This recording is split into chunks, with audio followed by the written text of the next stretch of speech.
विद्यार्थी मित्रांनो, नमस्कार.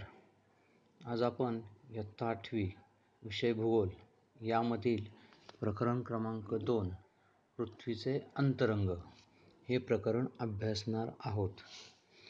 मागील इयत्तेमध्ये आपण खडकांचे प्रकार, ज्वालामुखी व भूकंप याची ओळख करून घेतलेली आहे. त्यावर आधारित काही पुढील प्रश्न आपल्याला विचारलेले आहेत. आपल्याला मागील भागाची थोडी उजळणी घ्यायची आहे की मागील भागावर, कारण हे प्रकरण आधारित असल्यामुळे तुम्हाला मागील वर्षाचं जे काही अभ्यास झालेला आहे तर त्याविषयी काही प्रश्न विचारलेले आहे भूकंप आणि ज्वालामुखी यावरती. तर ते आपण बघूया थोडक्यामध्ये. तर भूकंप होतो म्हणजे नेमकं काय होतं, किंवा भूकंप म्हणजे नेमकं तरी काय? तर भूकंप म्हणजे काय? भू म्हणजे काय? जमीन. आणि ती कंप पावणे म्हणजे भूकंप, किंवा थरथरणे म्हणजेच भूकंप. भूपृष्ठाच्या अंतर्गत होणाऱ्या हालचालीमुळे भूपृष्ठामध्ये अंतर्गत ऊर्जा निर्माण होत असते आणि ती ऊर्जा क्षितिज समांतर तिची हालचाल होत असते. त्यामुळे भूकवचात प्रचंड ताण निर्माण होतो आणि हा ताण विशिष्ट मर्यादेपलीकडे गेल्यावर तेथील ऊर्जेचे उत्सर्जन होते व ऊर्जा लहरी निर्माण होतात. यामुळे भूपृष्ठ कंप पावते म्हणजेच भूकंप होत असतो. लक्षात घ्या, भूकंप कसा होतो, भूकंप म्हणजे काय हे आपण मागील तासाला अभ्यासलेलंच आहे, मागील इयत्तेमध्ये अभ्यासलेलंच आहे. तरी पण मी तुम्हाला थोडक्यात ही माहिती भूकंपाची सांगितली. आता अग्निजन्य खडक कसे तयार होतात? इथं बघा, दुसरा प्रश्न विचारलेला आहे, अग्निजन्य खडक कसे तयार होतात? ज्यावेळेस ज्वालामुखीचा उद्रेक होतो, ज्वालामुखीतून ज्यावेळेस शिलारस भूपृष्ठावरती येतो आणि तो पसरला जातो, तो थंड होतो आणि त्यातून अग्निजन्य खडकाची निर्मिती ही ज्वालारसातून किंवा शिलारसातून होत असते. आता ज्वालामुखी म्हणजे काय? तर पृथ्वीच्या प्रावरणातून तप्त असे द्रव, घन आणि वायुरूप घटक भूपृष्ठावर फेकले जातात आणि ही क्रिया म्हणजे ज्वालामुखीचा उद्रेक होय. म्हणजेच पृथ्वीच्या प्रावरणाचा जो भाग आहे भूकवचाखाली असलेला, तर त्यातून तप्त असा शिलारस म्हणजेच द्रव पदार्थ, घन पदार्थ, वायू पदार्थ हे भूपृष्ठावर फेकले जातात आणि ही क्रिया म्हणजेच ज्वालामुखीचा उद्रेक समजली जाते. ही क्रिया घडताना राख, पाण्याची वाफ असे अनेक पदार्थ किंवा विषारी ज्वलनशील वायू, तप्त द्रव स्वरूपातील शिलारस इत्यादी पदार्थ बाहेर फेकले जात असतात. यालाच आपण काय म्हणतो? ज्वालामुखी. आता ज्वालामुखी उद्रेकादरम्यान कोणकोणते पदार्थ बाहेर पडतात? आत्ताच मी सांगितलं की ज्वालामुखीच्या उद्रेकातून कोणकोणते पदार्थ बाहेर पडत असतात? तर पाण्याची वाफ, त्यानंतर राख, अनेक प्रकारचे विषारी वायू, ज्वलनशील वायू, तप्त द्रव स्वरूपातील शिलारस असे अनेक पदार्थ या ज्वालामुखीच्या उद्रेकातून बाहेर पडत असतात. हे पदार्थ कोणत्या स्वरूपात असतात? त्याचं स्वरूप कोणतं असतं? तर हे द्रवरूपात असतात, घनरूपात असतात आणि वायुरूपातही असतात. हे पदार्थ थंड असतात की उष्ण असतात? साहजिकच आहे, कारण पृथ्वीच्या पोटामध्ये मोठ्या प्रमाणामध्ये ऊर्जा ही निर्माण होत असते. पृथ्वीच्या अंतर्गत भागामध्ये तप्त असा शिलारस आहे. जसजसं आपण पृथ्वीच्या पोटामध्ये आत जाऊ तसतशी उष्णता ही वाढत जात असते. त्यामुळे आतील जे पदार्थ आहे ज्यावेळेस ते बाहेर येतात ज्वालामुखीच्या उद्रेकातून, त्यावेळेस ते कसे असणार आहे? उष्ण असणार आहेत. अशा पद्धतीने आपण थोडक्यात मागील इयत्तेतील जे आपण शिकलेलो आहोत तर त्याची थोडक्यात उजळणी घेतली किंवा ते थोडंसं आठवण्याचा आपण प्रयत्न केलेला आहे. आता त्यांनी आपल्याला एक प्रयोग करायला सांगितलं आहे. बघा काय सांगितलं आहे की अर्धा लिटर दूध तापत ठेवा. दूध तापून उकळी आल्यानंतर तापवणे बंद करा. आता दुधाच्या पातेल्यावर झाकण ठेवा. प्रयोगाचा पुढचा भाग फार महत्त्वाचा आहे. यामध्ये तुमचे निरीक्षण कौशल्य वापरायचे असून त्याद्वारे निष्कर्षप्रत पोचायचे आहे. 10 मिनिटांनी पातेल्यावर ठेवलेले झाकण बाजूला करा व थोडे तिरपे धरा. काय होते ते पहा. दुधावर काय दिसत आहे ते पहा. दुधावर जमलेला पदार्थ कोणत्या स्वरूपात आहे हा पदार्थ बाजूला करा. या पदार्थाचे व दुधाचे तापमान यातील फरक समजून घ्या व पुढील प्रश्नांची उत्तरे द्या. अतिशय साधा सोपा आपल्या दैनंदिन जीवनामध्ये आपण किंवा रोजच्या दैनंदिन व्यवहारामध्ये आपली आई सकाळी दूध आणल्यानंतर ती काय करते, पातेल्यामध्ये तापवते आणि तापवून झाल्यानंतर तिला उकळी आल्यानंतर ती काय करते, त्याच्यावरती झाकण ठेवते. पण झाकण ठेवल्यानंतर आपण परत त्याच्याकडे बघतच नाही. पण पुढची काय क्रिया होते ती आपल्याला, कारण यातून आपल्याला पुढचा भाग समजून घ्यायचा आहे पृथ्वीच्या अंतरंगाचा. हे एक तुम्हाला उदाहरण दिलं की ज्याच्यावरून तुम्हाला पुढचा पृथ्वीची निर्मिती कशी झालेली असावी हा भाग आपल्याला यातून समजून घ्यायचा आहे. मग 10 मिनिटांनी तुम्ही पातेल्यावर ठेवलेले झाकण जर बाजूला केले तर दूध तापत ठेवले होते तेव्हा ते कोणत्या स्वरूपात होते, द्रव रूपामध्ये होते. दुधाला उकळी आली तेव्हा दुधातून काय बाहेर येत होते, तर वाफ बाहेर येत होती. हे आपण बघतो दूध तापवत असताना ज्यावेळेस विशिष्ट तापमानानंतर दुधातून बाहेर अशी किंवा पाणी जरी ठेवलं तर त्यातून वाफ बाहेर यायला लागते. तसं दुधातून सुद्धा वाफ बाहेर येत होती. हे आपण निरीक्षणातून बघू शकतो. घरीसुद्धा आपण हा प्रयोग व्यवस्थित करू शकतो. पातेल्यावरती झाकणावर काय जमा झाले होते, तर पातेल्यावरील झाकणावर काय जमा झाले होते, द्रव पदार्थ जे आहेत तर तो द्रव पदार्थ म्हणजे पाण्यासारखा द्रव पदार्थ त्या पातेल्यावरील झाकणावर जमा झालेला होता. तो बाजूला काढल्याबरोबर लगेच ते पाणी तुम्हाला खाली पडलेलं दिसलं असेल.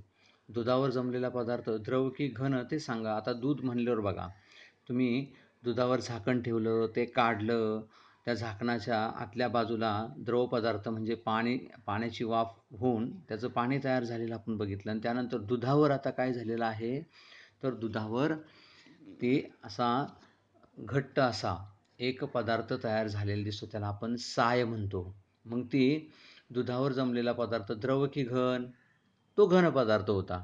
द्रवाचं रूपांतर काय झालेलं आहे, त्या दुधावरती जो काय थर जमा झालेला आहे तर तो घन रूपामध्ये आपल्याला सायच्या रूपामध्ये, साय ही घन रूपामध्ये आपल्याला बघायला मिळते. आणि साय तुम्ही थोडीशी बाजूला केली की त्याच्या खाली तुम्हाला परत तुमचं ते जे काय दूध आहे द्रव पदार्थ तो तुम्हाला दिसायला लागतो.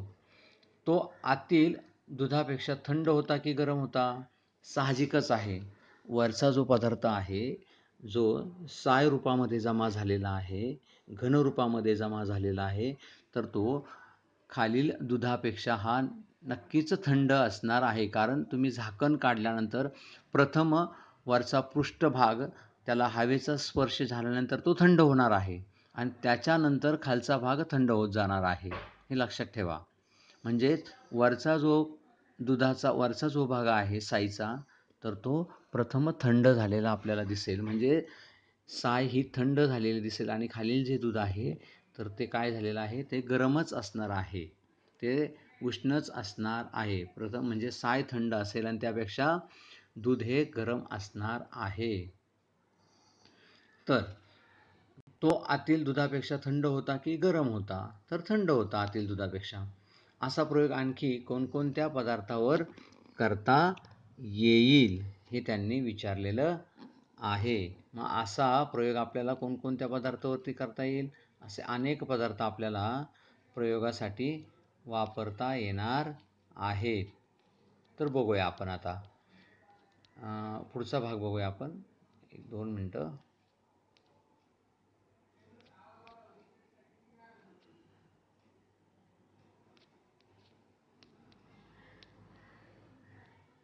तर दूध तापवण्यापूर्वी पूर्णपणे द्रव स्वरूपात होते. दुधाला उकळी आल्यानंतर त्यातून वाफा बाहेर पडत होत्या. काही वेळाने दुधावर साय तयार झालेली दिसते. ही साय आतील दुधापेक्षा कमी तापमानाची असते. यावरून असे म्हणता येईल की पातेल्यातील सायचा थर प्रथम थंड झाला तर त्याखालील दूध त्या मानाने गरम स्वरूपामध्ये आपल्याला किंवा गरम त्या मानाने गरम व द्रवरूप राहिले.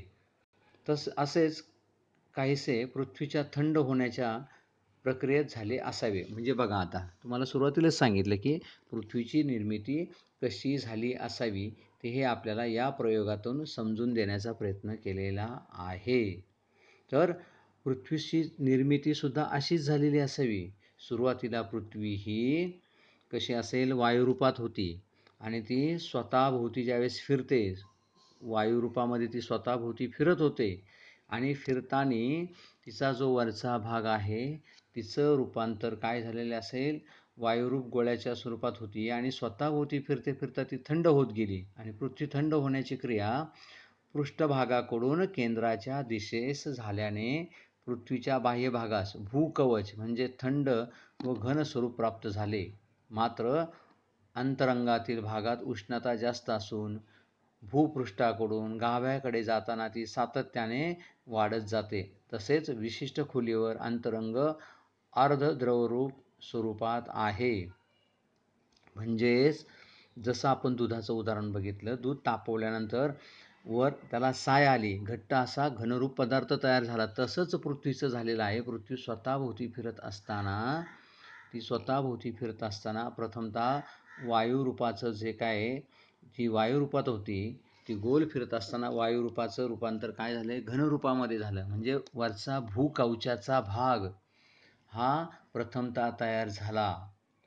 तो उष्णतेचा गोळा किंवा वायुरूपामध्ये ती होती आणि हळूहळू जसजशी ती थंड होत गेली तसं पृष्ठभाग तयार होत गेला आणि जसजसं आपण अंतर्गत भागामध्ये जाऊ, पृथ्वीच्या अंतर्गत भागामध्ये, तसतशी ती उष्णता वाढत गेली. कारण अंतर्गत भाग तो अजून थंड झालेला नाही, तिथपर्यंत थंड हवा पोचलेली नाही. त्यामुळे वरचाच भाग भूकवचाचा हा थंड झालेला दिसतो आणि जसजसं तुम्ही भूकवचाकडून अंतर्गत भागामध्ये जाल तसतशी ती उष्णता वाढत गेलेली आपल्याला दिसणार आहे आणि आतील बराचसा भाग हा अर्ध द्रवरूपामध्ये बघायला मिळतो आणि पृथ्वीच्या केंद्राच्या भागामध्ये, केंद्र जो भाग आहे पृथ्वीचा अंतर्भाग, तर त्यामध्ये ती अजूनही द्रवरूपामध्ये आपल्याला बघायला मिळते.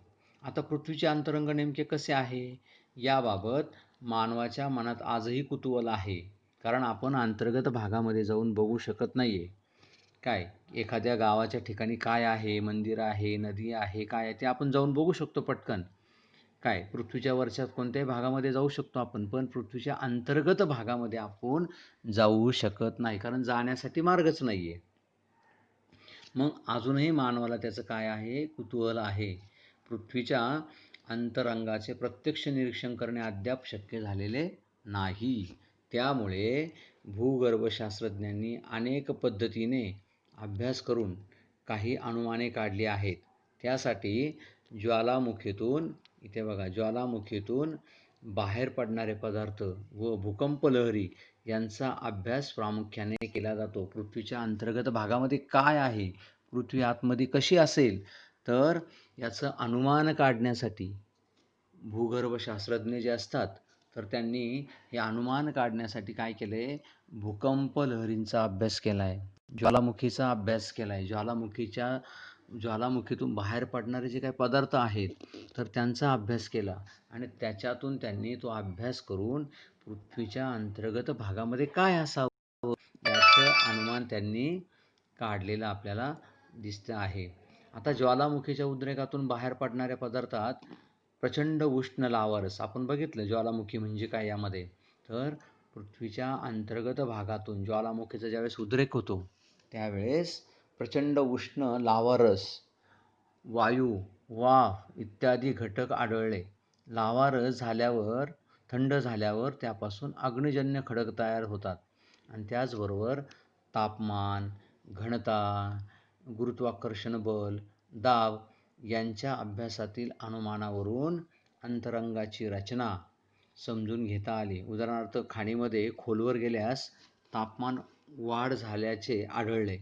तसेच ज्वालामुखी उद्रेकातून बाहेर येणारा लावारस तप्त असतो यावरून पृथ्वीचा अंतर्भाग उष्ण व प्रवाही असावा असे अनुमान भूगर्भशास्त्रज्ञांनी काढले. पृथ्वीच्या निरनिराळ्या भागात दरवर्षी असंख्य भूकंप होत असतात. त्यामुळे भूकंपलहरी निर्माण होतात व भूकंपलहरी पृथ्वीच्या अंतर्गाभ्यातून प्रवास करतात. त्याची दिशा व वेग यांचा अभ्यास करून अंतरंगाच्या रचनेबाबत अनुमान केले आहेत. भूकवचाच्या अभ्यासासाठी मानवाने विंधन छिद्रे देखील पाडलेली आहेत. आता विंधन छिद्रे म्हणजे काय, की जसं आपण बोरवेल म्हणतो ना, आपण बोरवेल पाणी पृथ्वीच्या पोटातून बाहेर काढण्यासाठी आपण विहिरी खोदतो, बोरवेल घेतो, त्याला विंधन छोट्या आकारामध्ये घेतलेलं पृथ्वीच्या भूकवचाला घेतलेलं एक छिद्र, त्याला विंधन छिद्र असं म्हटलं जातं. तर हे विंधन छिद्र पाडून घेऊन मानवाने त्याचा अभ्यास केलेला आहे. आता ते काय म्हणताय, जरा विचार करा. पृथ्वीच्या एका बाजूने खोलवर खणत जाऊन विरुद्ध बाजूने बाहेर येता जाता येईल का, याबाबतच्या तुमच्या कल्पना वहीत लिहा आणि त्यावर चर्चा करा. समजले का तुम्हाला? जसं आपण एखाद्या घन पदार्थाला किंवा एखाद्या गोल पदार्थाला जर आपण आरपार जर होल पाडलं, आरपार त्याच्या मध्यातून जर होल पाडलं तर ते शक्य आहे. तसंच जर आपण पृथ्वीचं जर केलं तर पृथ्वीच्या एका बाजूने खोलवर खणत जाऊन विरुद्ध बाजूने बाहेर येता येईल का? तर यावर तुम्ही काय करायची, चर्चा करायची. आपल्याला जाता येईल का यावर आपण चर्चा करायची आहे. तुम्हालाही माहीत आहे का, आपल्या पृथ्वीची निर्मिती सुमारे 460 कोटी वर्षापूर्वी झाली. प्रारंभिक अवस्थेत पृथ्वी वायुरूप होती. आत्ता आपण बघितलं, सुरुवातीला पृथ्वी वायुरूपामध्ये होती. उष्णता उत्सर्जन प्रक्रिया होऊन हळूहळू ती थंड होत गेली. पृथ्वीला प्रथम द्रवरूप अवस्था प्राप्त झाली. कालांतराने पृथ्वीचा सर्वात बाह्य भाग प्रथम थंड झाल्याने त्या भागाला घनरूप अवस्था प्राप्त झाली आणि पृथ्वीच्या या भागालाच भूकवच म्हणून आपण संबोधतो. अजूनही सूर्यमालेतील बाह्य ग्रह वायुरूप अवस्थेत आहेत. मग आता पृथ्वीची निर्मिती 460 कोटी वर्षापूर्वी झालेली आहे आणि ती होत असताना प्रथमतः ती वायुरूपामध्ये होती, वायुरूपात होती. त्यानंतर ती द्रवरूपात झाली आणि द्रवरूपाचं रूपांतर परत घनरूपात झालं, म्हणजे त्याचा भूकवच तयार झाला. आणि अजूनही सूर्यमालेतील बाह्य ग्रह, सूर्यमालेच्या भोवती आपली जी ग्रहमाला आहे त्याच्या भोवती असणारे समजा गुरुसारखा ग्रह, तो अजूनही वायुरूपामध्ये आपल्याला बघायला मिळतो. काही ग्रह अजूनही वायुरूपामध्ये आहेत. जसं पृथ्वी थंड होऊन स्वतःभोवती फिरून ती थंड होत गेली, तिचं रूपांतर वायूतून द्रवरूपात आणि द्रवातून घनरूपात तयार झालं, म्हणजे वरचा भूकवच जो तयार झाला तर हा घनरूपाचा आज आपल्याला बघायला मिळतो. ही क्रिया खूप वर्ष म्हणजे 460 कोटी वर्षापूर्वी झालेली आहे. म्हणजे ही क्रिया होण्यासाठीचा जो कालावधी आहे तर तो प्रदीर्घ स्वरूपाचा आहे. अजूनही पृथ्वीच्या अंतर्गत भागामध्ये लावारस आहे, तप्त असा शिलारस आहे, द्रवरूपामध्ये आहे. तर हे आपल्याला ज्वालामुखीच्या उद्रेकातून कळतंय, त्याच्या अभ्यासावरून आपल्याला समजतंय.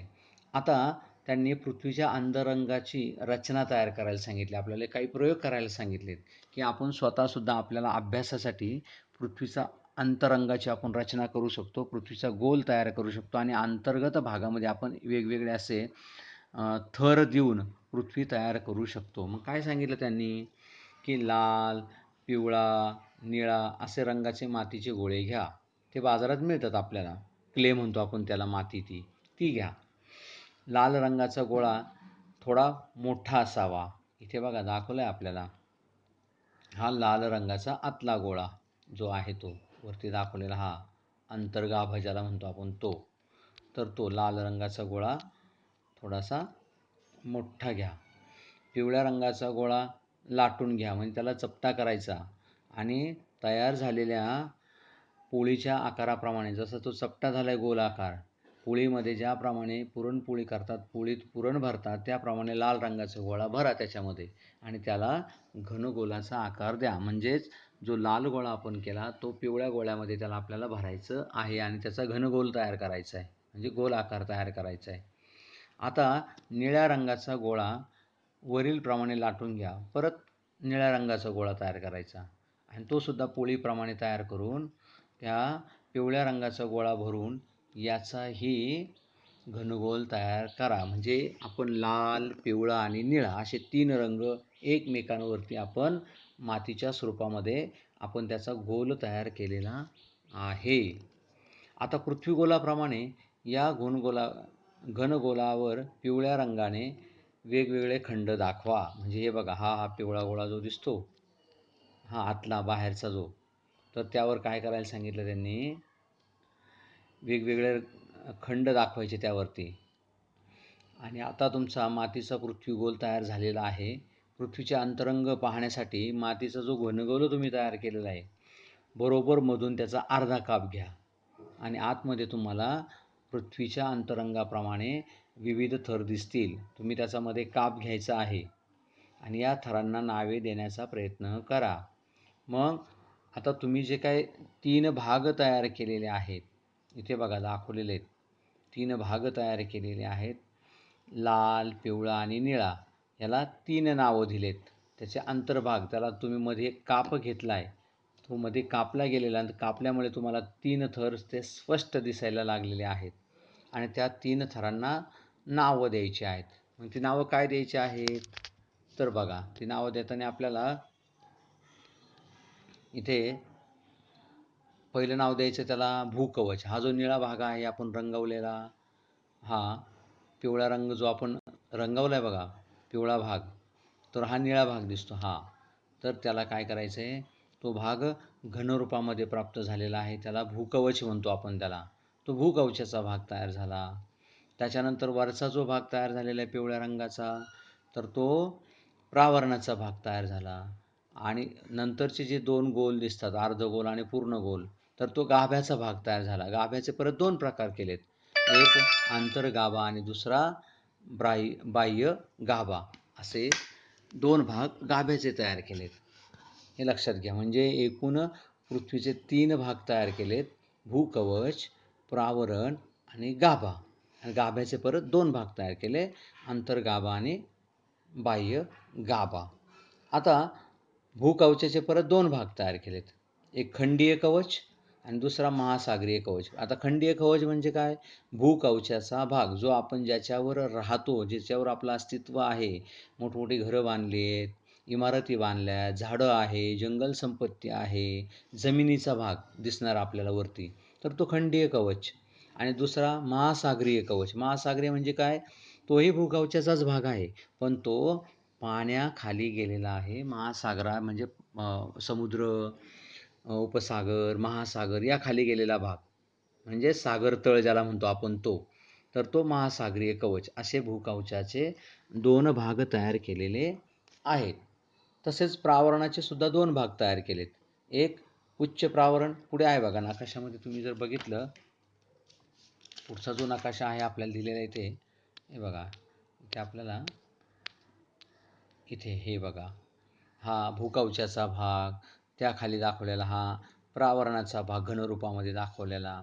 त्यानंतरचा भाग जो दाखवलेला आहे, तर तो आहे बघा गाभ्याचा भाग. नंतरचा जो दाखवला आहे, तर आता आपण बघत होतो प्रावरणाचे सुद्धा 2 भाग केलेत त्यांनी, एक उच्च प्रावरण आणि दुसरं निम्न प्रावरण. प्रावरणाचे परत 2 भाग बघा इथे दाखवलेले आहे, उच्च प्रावरण, हे उच्च बाण करून दाखवलेलं रेड कलरचा, आणि खाली दाखवलेलं निम्न प्रावरण, असे 2 भाग प्रावरणाचे तयार केलेत. भूकवचाचे सुद्धा 2 भाग तयार केलेत आणि प्रावरणाचे सुद्धा 2 भाग केले. एक उच्च म्हणजे वरच्या भागामधले असलेला प्रावरणाचा थर, आणि खालचा म्हणजे उच्च प्रावरणाच्या खाली असलेला निम्न प्रावरणाचा थर, असे 2 भाग तयार केले.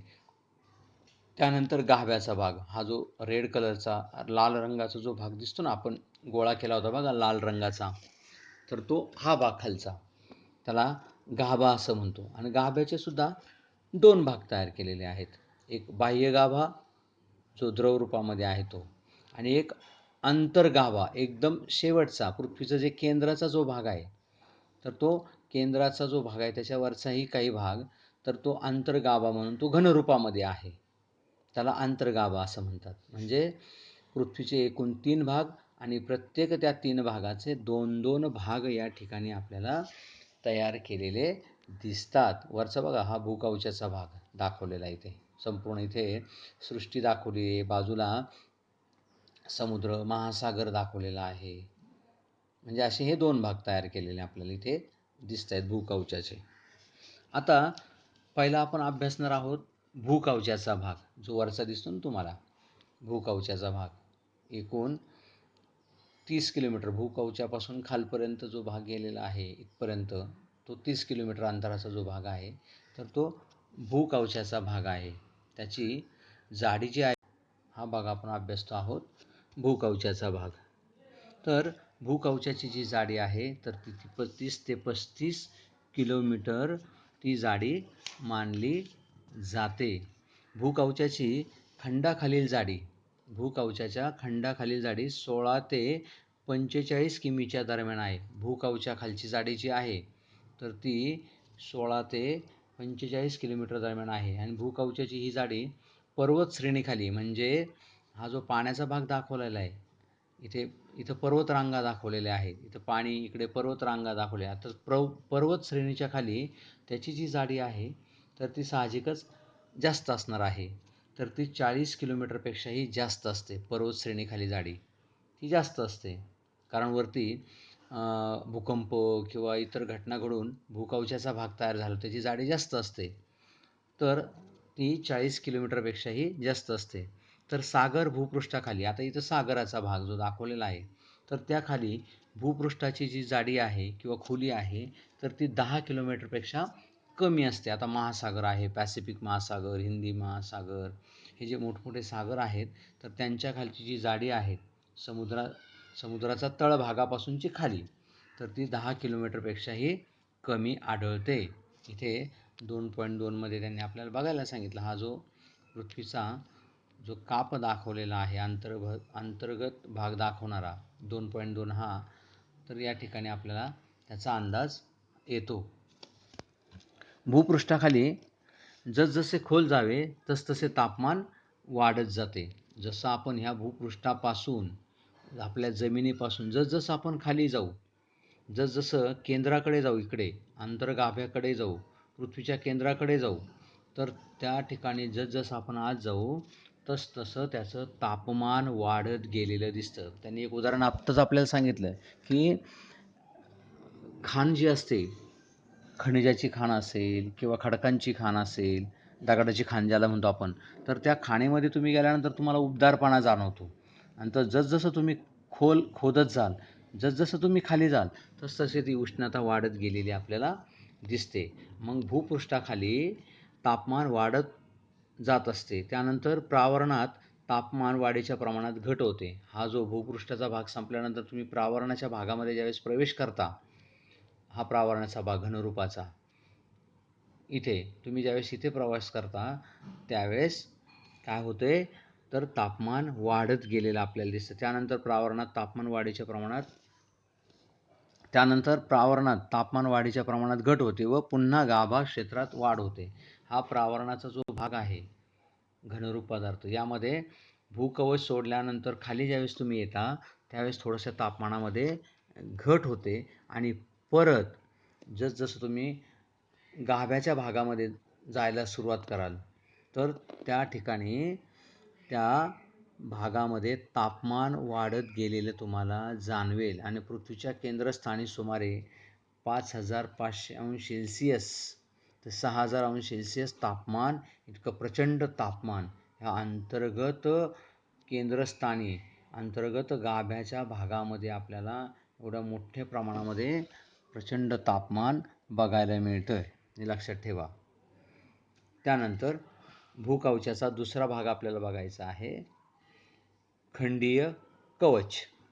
आता भूखंड प्रामुख्याने सिलिका. आता भूखंड कशाने तयार झालेला आहे? भूखंड म्हणजे काय? जमिनीचे तुकडे, असे 7 खंड आपण ज्याला म्हणतो. तर हे खंड कशाने तयार झालेले आहे? प्रामुख्याने सिलिकॉन या मूलद्रव्याचे संयुग आहे. सिलिकाने तयार झालेलं भूखंड आहे. सिलिका हे सिलिकॉन या मूलद्रव्याचे संयुग आहे व ॲल्युमिनियम यापासून बनलेले आहेत. यामुळे या थराला पूर्वी सियाल म्हणत असत. या भूकवचाचा किंवा भूखंडाचा जो भाग आहे तर याला काय म्हणायचे पहिले, सियाल म्हणत असत. या थराला पूर्वी सियाल म्हणत असत. भूखंडीय कवचाची घनता 2.65 ते 2.90 ग्रॅम घनसेमी इतकी होती. खंडीय कवचाची सरासरी जाडी सुमारे 30 किलोमीटर आहे आणि या थरात प्रामुख्याने ग्रॅनाइट खडक आढळतात. यामध्ये ग्रॅनाइट खडक प्रामुख्याने आढळला जातो. आता महासागरीय कवच हा खंडीय कवच झाला, पर्वतरांगा भूकवचाचा भाग जो वरचा आहे तो खंडीय. आणि आता दुसरा महासागरीय कवच, म्हणजे इथं जो महासागर दिसतोय तुम्हाला, पाण्याचा भाग दिसतो, तो महासागरीय कवच. तर हा भूकवचाचा दुसरा थर आहे. हा थर सिलिका व म्हणजे पाण्याखाली असलेला बरं का, हा लक्षात ठेवा. तर हा सिलिका आणि मॅग्नेशियम यांच्या संयोगाने बनलेला आहे. याला पूर्वी सायमा असे नाव होते. इकडे आपण बघितलं खंडीय कवच जो तयार झालेला त्याला पूर्वी सियाल म्हणतात. आणि हा जो महासागरीय कवच आहे तो जो भूकवचाचा दुसरा थर आहे, हा थर सिलिका आणि मॅग्नेशियम यांच्या संयोगाने बनलेला आहे. याला पूर्वी सायमा असं म्हणत होते. आणि या थराची सरासरी जाडी 7 ते 10 किलोमीटर एवढी आहे. महासागरीय कवचाची घनता 2.9 ग्रॅम घनसेमी ते 3.3 ग्रॅम घनसेमी इतकी आहे. या थरात प्रामुख्याने बेसॉल्ट व गॅब्रो हे खडक आढळून येतात. बघा, खंडीय कवचामध्ये ग्रॅनाइटसारखा खडक आढळतो, तर या महासागरीय कवचामध्ये प्रामुख्याने बेसॉल्ट व गॅब्रो हे खडक आढळून येतात. हे नेहमी लक्षात ठेवा. त्यांनी पुढचा जो तक्ता दिला आहे आपल्याला, हे नेहमी. या पुढील भाग आपण पुढील तासाला बघूया. धन्यवाद.